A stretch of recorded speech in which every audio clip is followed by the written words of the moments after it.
Aujourd'hui, mes frères, c'est avec vous que nous allons discuter. On va parler un peu en face à face. J'aimerais bien comprendre certaines choses. Mes frères, dites-moi un peu. Quand vous prenez les sœurs des autres, les enfants des autres, en tout cas, les femmes que vous aimez là, et que vous les déposez dans la maison, vous les gardez là, en concubinage, d'accord? Vous les gardez en concubinage. Vous n'avez pas peur un instant, un seul petit instant que ça se retourne contre vous. Qu'est-ce que je veux dire par là? Vous voyez mes frères, quand on va en stage quelque part, en tout cas quand on cherche un emploi et qu'on va en stage quelque part, il y a des sociétés où on signe des contrats de stage pour dire ben, on va vous observer. Après, ça dépend aussi de votre catégorie, ça dépend de vos échelons. Donc, vous savez, tout ça, ça dépend de ça. Est-ce que vous êtes cadre? Est-ce que vous êtes agent de maîtrise? Est-ce que vous êtes exécutant? Donc, tout va de soi aussi avec la convention dans laquelle vous allez par rapport à la société.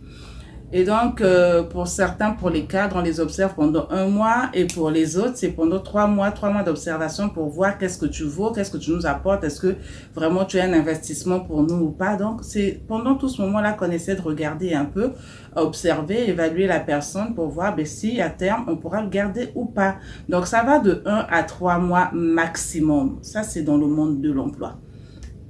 Et pendant ce temps, ben, c'est qu'on a parlé d'évaluation, on évalue la personne, on essaie de voir qu'est-ce qu'elle apporte dans l'entreprise, qu'est-ce qu'elle vaut, est-ce que son travail répond vraiment les critères sur lesquels nous avons discuté lors de son entretien et de son CV, est-ce que dans l'exercice de ses tâches, la personne répond exactement à ce que nous attendons, est-ce que les objectifs sont atteints. En tout cas, tout ça là, on sait comment évaluer pour voir si oui ou non, nous allons garder la personne. Mais ça ne dépasse pas 3 mois. C'est au bout de 3 mois qu'on se rend compte que oui, ben, si c'est un agent d'exécution ou un agent voilà, qui n'est pas cadre, ben, on le garde. Sinon, on reconduit encore 3 mois de plus pour voir si au bout de ces 6 mois-là, on a eu le temps de, quand on a eu le temps de bien évaluer, de bien observer, finalement, on a le choix de soit le garder, soit de le remercier en fonction des objectifs, si ces objectifs ont été atteints ou pas.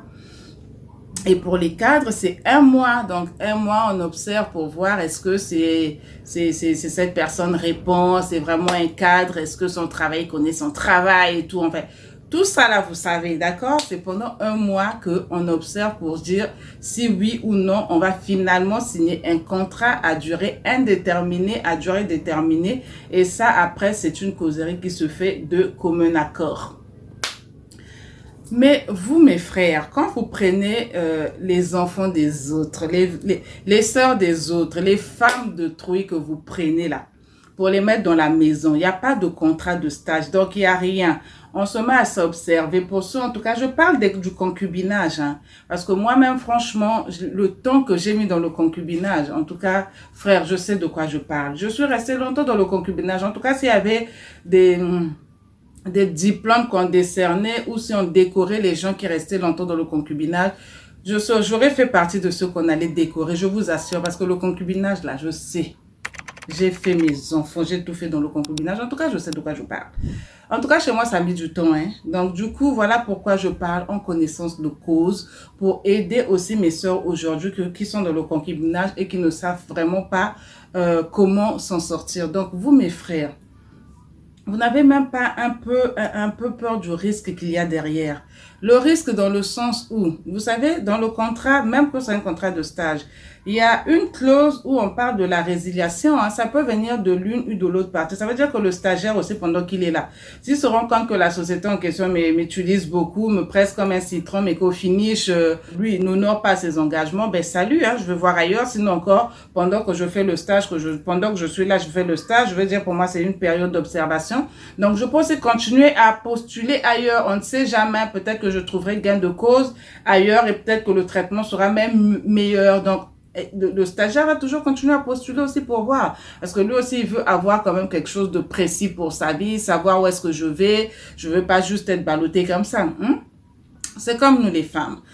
On est là, on vit en concubinage et vous nous traitez comme des femmes mariées. Vous traitez les femmes comme des femmes mariées en disant que ben non, tu ne peux pas faire ceci. En tout cas, tu donnes tes lois, tu donnes tu mets ta discipline dedans. Mes frères, tu vois pas que toi-même aussi vraiment dedans, là, tu n'as pas trop d'autorité sur la personne, non? C'est un contrat verbal que vous avez eu. D'accord? Vous avez convenu ensemble, mettons-nous ensemble, on va observer. Mais toi, ça fait une année, 2 ans, 3 ans, 4 ans, 5 ans, des fois même 10 ans, que tu es là en train d'observer, mon frère. Le contrat de stage, c'est pas comme ça, c'est 3 mois, on renouvelle une fois. Après, tu pars quand même en CDD. Le CDD, ça peut être le mariage coutumier. Fais au moins quelque chose, signe au moins quelque chose qui garantit que tu as quand même besoin de cette femme, tu as quand même besoin, que tu veux quand même que cette relation aille de l'avant, hein. Tu donnes quand même des garanties que oui, pendant la période d'observation, je vois que c'est validé, tu réponds aux critères, tes objectifs en tout cas sont bien atteints, l'évaluation en tout cas elle est bien faite. Donc je te signe un CDD pour l'instant. Le CDD, tu vas donner la dot, mon frère. Au moins que la famille te connaisse, au moins qu'il y ait un papier qui soit reconnu que non, je suis dans cette société pour 2 ans, donc il y a un certain nombre de clauses qui sont là que nous avons signées, j'ai signé, lui a approuvé mon contrat, donc je sais que pendant 2 ans, moi il garantit, je ne vais pas errer ci et là en train de chercher encore 2 ans, je suis là. Mais quand les 2 ans arrivent, au bout de 2 ans, vous avez signé 2 ans, un CDD. Mais maintenant, il faut voir comment reconduire. Si tu veux vraiment garder la personne, que tu sens que c'est vraiment cette personne-là avec qui je vais continuer. Et maintenant, le CDI, c'est de maintenant terminer. Tu vas à la mairie, à l'administration, tu vas à l'église, hein, tu sécurises, tu mets tout, tu bloques, tu cales. Là aussi, quand on te voit, on sait que tu es quelqu'un de responsable. Tu ne fais pas les choses juste comme ça pour faire. Quand on te voit, on te valorise. On sait que ça, c'est une entreprise aussi, oui. On valorise des gens et voilà. C'est un homme aussi quand tu sors, oui, ça c'est mon mari, monsieur un tel, c'est madame un tel. Mais toi, tu n'as rien donné. Le contrat verbal que tu as fait là, tu as dépassé les termes, d'accord? Donc, de stagiaire, on sait même plus, on n'est même pas dans l'organigramme, on ne sait même pas où nous placer. Tous les jours, tu viens au boulot le matin, tu fais ce qu'il y a à faire. Donc, à la maison, tu fais à manger, tu fais tout, tu laves les habits, tu fais tout ce qu'il faut faire pour un homme. Mais tu n'es même pas reconnu dans la famille, quoi. Personne ne te connaît aussi bien de la famille de madame que de la famille de monsieur. Donc, on sait seulement, ah, maman, bana, moi, c'est un tel. Non, c'est pas comme ça, mon frère. Prends tes responsabilités. Tu sens que c'est là. Tu sens que les objectifs sont atteints. Tu sens que vraiment, celle-là, c'est celle qu'il me faut parce que c'est un investissement pour moi. C'est une partenaire pour moi. Mais fais les choses bonnement, mon frère. Hein, ça te coûte rien. D'accord? Organise-toi. Quand tu sais que tu la gardes, ça veut dire que c'est un investissement sûr. C'est une partenaire avec qui, quand je marche, quand je vais, je sais que j'avance la tête haute, je sais où je fais. Mais fais les choses bonnement. Fais les choses bonnement parce que après le risque c'est quoi? Quand celle-là trouvera que là je suis là depuis longtemps, je n'ai pas de contrat, rien ne me sécurise ici. Donc du jour au lendemain, le contrat peut me dire madame, on vous remercie et tout. Finalement on se rend compte que le travail que vous faites n'est pas celui-là, on commence à te chercher les pouces sur la tête. Mon frère, ne pense pas que ça peut venir de toi. Hein. Le terme de résiliation, là, ça vient des deux parties. Ça peut venir de l'une ou comme de l'autre partie. C'est bien mis là. Même si chez toi, c'est encore verbal. Mais nous, on le sait. Hein. Donc, fais attention, mon frère. La tentation, elle est partout. Tout le monde a besoin d'avoir une sécurité, de savoir que, oui, je suis respectée, de se sentir responsable. Je suis la maman de madame un tel et tout ça. Là, et chaque mois à poids, ça fait du poids, ça fait du bien. Et aussi, on sort du cadre des aventuriers, hein, parce que vraiment quand on continue comme ça dans un truc aléatoire, on ressemble plus aux aventuriers qu'à autre chose. Donc vraiment frère, je sais que ce n'est pas les moyens qui te manquent pour le faire, je sais que ce n'est pas la volonté, tu aimes ta partenaire, c'est clair, mais prouve-lui que tu l'aimes en apportant la sécurité, en la valorisant quoi. Si tu sais que elle a dépassé tous les termes du contrat. Même le CDD que tu devais signer là, ça a dépassé. Parce que quand on a fait 4, 5, 6 ans et sinon plus, on ne peut plus parler de CDD. On ne peut plus repartir pour dire, bon non, l'ancienneté là, on ne compte plus. C'est maintenant qu'on va signer le contrat pour faire maintenant le stage, repartir. Non. Tout ça, c'est déjà validé. La seule chose qu'il y a à faire maintenant, c'est de mettre le cachet que là, c'est un CDI. On fait la dot, on fait le mariage officiel, on fait le mariage, on va faire la bénédiction nuptiale. Et on a tout sécurisé, en avance, on est parti. Parce que franchement, ne te dis pas que en t'attendant, toi, que tu décides un jour de signer le contrat parce que c'est toi qui appartient, l'entreprise t'appartient. Mon frère, c'est des risques, hein. C'est vraiment des risques. Tu peux voir que tes plans là se retournent contre toi-même. Donc vraiment fais attention parce que la concurrence aussi, là, la concurrence guette. La concurrence cherche aussi des personnes qui investissent. Et quand la concurrence voit que ça, c'est un investissement, la concurrence peut venir proposer un contrat que toi-même, tu n'avais même pas imaginé un jour qu'on pouvait te proposer ça. Donc, vraiment, mes frères, faites attention. Faites attention, la concurrence est là.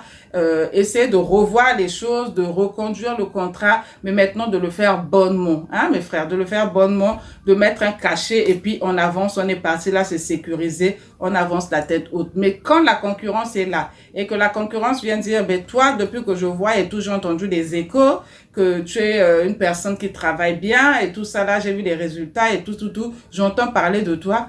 Moi, je viens te faire telle proposition. Je sais que là où tu es dans cette entreprise-là, on ne peut pas te donner ça. Je te fais telle proposition avec un traitement comme ci, comme cela. Mais mon frère, qui va réfléchir 2 fois? La personne n'a aucun contrat avec toi. La personne n'a aucune obligation vis-à-vis de toi.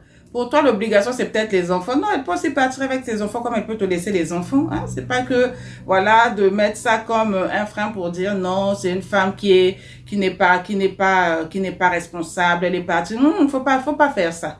Tu veux qu'elle reste là, ok, d'accord, sécurise des choses. Quand tu n'as pas sécurisé les choses, ça, là, faut plus dire qu'elle est mauvaise, faut plus chercher les pompiers par-ci, là, quand la maison brûle, hein. On met les instincteurs avant, d'accord, mes frères? Donc, faites les choses bonnement, mes frères. Ce n'est pas, c'est juste la volonté. Mettez la volonté et surtout, ayez dans votre tête que le contrat peut être résilié par l'autre partie. C'est vrai que vous allez dire, oui, maintenant, l'emploi est difficile. C'est ce que vous pensez, hein, l'emploi est difficile, mais il y a des entreprises qui sont ici qui continuent à chercher les personnes qui ont la compétence. Il y a des entreprises qui sont ici qui continuent à chercher les personnes qui répondent aux objectifs. Donc, je veux dire par là qu'il y a des hommes libres qui continuent à chercher les femmes et qui ne cherchent pas les femmes, mais qui cherchent la femme. Et donc, si cette femme-là, c'est la tienne, mon frère, fais attention.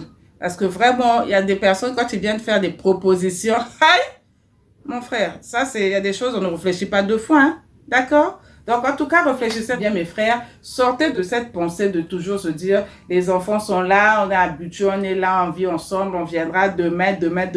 De toujours reporter la signature de l'engagement au lendemain. On ne sait jamais ce qui peut arriver le lendemain, d'accord? Ça peut être aussi défavorisant pour vous. Ne pensez pas toujours que c'est pour les femmes. Faites attention. La concurrence là dehors, c'est chaud, c'est rude, c'est compliqué.